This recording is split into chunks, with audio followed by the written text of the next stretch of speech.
ദൈവസന്നിധിയിൽ നമുക്ക് പ്രാർത്ഥിക്കാൻ ഒരുപാട് വിഷയങ്ങളുണ്ടാകാം.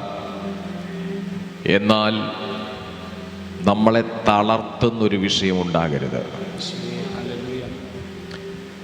നമ്മളെ ഭാരപ്പെടുത്തുന്നൊരു വിഷയം, നമ്മളെ നീറി ഓരോ ദിവസങ്ങളിലും ഭാരത്തോടെ ഇരിക്കുന്നൊരു വിഷയം ഉണ്ടാകരുത്. അങ്ങനെ ഉണ്ടായാൽ ആ വിഷയത്തെ ഓർത്ത് ആകുലരാകേണ്ട, ഭാരപ്പെടേണ്ട, ദൈവകരങ്ങളിൽ ഏൽപ്പിക്കുക.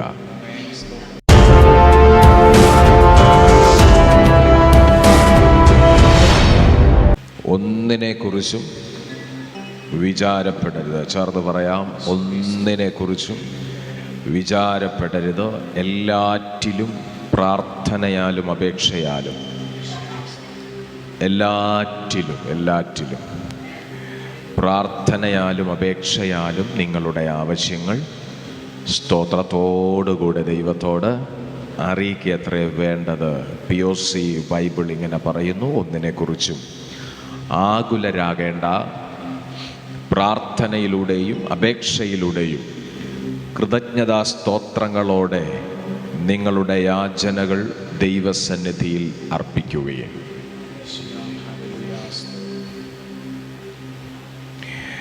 ഒന്നുകൂടെ പറഞ്ഞാൽ, ഒന്നിനെക്കുറിച്ചും. ഇന്ന് ദൈവസന്നിധിയിൽ നമുക്ക് പ്രാർത്ഥിക്കാൻ ഒരുപാട് വിഷയങ്ങളുണ്ടാകാം. എന്നാൽ നമ്മളെ തളർത്തുന്നൊരു വിഷയം ഉണ്ടാകരുത്.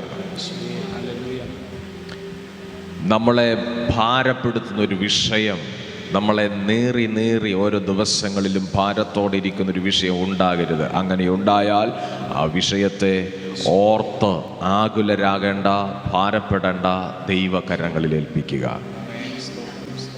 ദൈവകരങ്ങളിൽ ഏൽപ്പിച്ചാൽ നിശ്ചയമായും ദൈവം അതെന്ത് ചെയ്യും? പ്രവർത്തിക്കും. എന്തുകൊണ്ടാണ്? ദൈവസന്നിധിയിൽ നമ്മളിത് പ്രാർത്ഥനയോടെ നമ്മൾ ഏൽപ്പിച്ചു കൊടുത്താൽ, സ്തോത്രത്തോടെ നമ്മൾ ദൈവസന്നിധിയിൽ ഏൽപ്പിച്ചാൽ, കൃതജ്ഞത സ്തോത്രങ്ങളോടെ നിങ്ങളുടെ യാചനകൾ ദൈവസന്നിധിയിൽ നമ്മൾ അർപ്പിച്ചാലുള്ള ഗുണം എന്താണ്?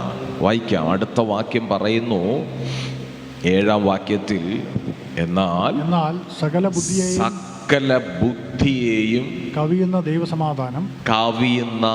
ദൈവിക സമാധാനം നിങ്ങളുടെ ഹൃദയങ്ങളെയും നിനവുകളെയും ക്രിസ്തുയേശുവിങ്കൽ കാക്കും.